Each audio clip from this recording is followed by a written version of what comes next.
కాదు, వెనకాతలుండి భారతిరెడ్డి గారు మీ పార్టీలో మీ ప్రభుత్వంలో ఇన్వాల్వ్మెంట్ అయ్యారని ప్రతి ఒక్కరికి తెలుసు. మీ పార్టీ వాళ్ళకి భువనేశ్వరి గారు ఏ రోజు అవలా, వాళ్ళ తండ్రి ముఖ్యమంత్రిగా ఉన్నప్పుడు అవలా, వాళ్ళ భర్త ముఖ్యమంత్రిగా 4 సార్లు ఉన్నప్పుడు అవలా, తన కుమారుడు మంత్రిగా ఉన్నప్పుడు కూడా అవలా. ఆమె ఒక రైతు పక్షపాతి. ఆమె హెరిటేజ్ కూడా రైతులకు సంబంధించినటువంటి వ్యాపారమే.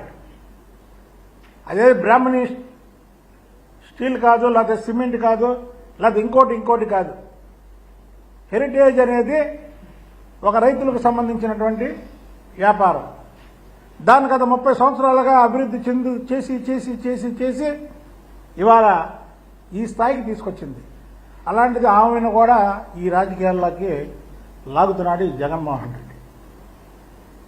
నువ్వు చూసావు, చంద్రబాబు నాయుడు గారిని అరెస్ట్ చేస్తే ఆ రోజు భువనేశ్వర్ గారు రోడ్డు మీదకి వస్తే ప్రజలు ఎలా బ్రహ్మరథం పట్టారో. ఆ కుటుంబానికి ఒక గౌరవం ఉంది, ఒక విలువలు ఉన్నాయి. ఆ కుటుంబం అంటే ప్రజలకి మేలు చేసే కుటుంబం కానీ ప్రజలకు హాని చేసే కుటుంబం కాదు.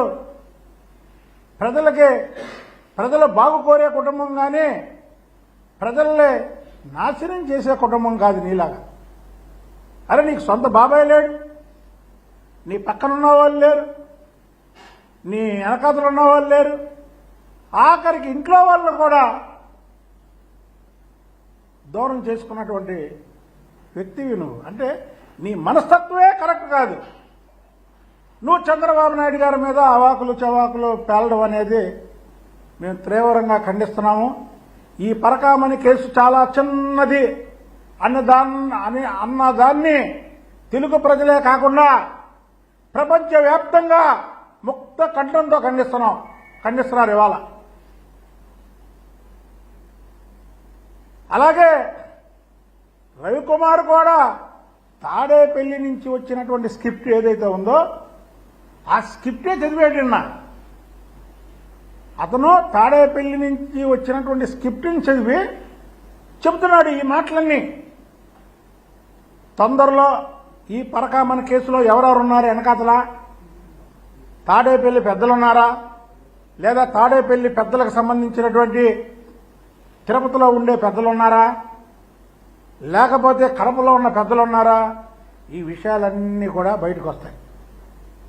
ఈ రాష్ట్రంలో ఉంది కూటమి ప్రభుత్వం, దానికి సారథ్యం వహిస్తుంది చంద్రబాబు నాయుడు గారు. చంద్రబాబు నాయుడు గారు ఎవరు అవినీతి చేసినా తాట తీస్తాడు. అందులో ఆయన ఎంతో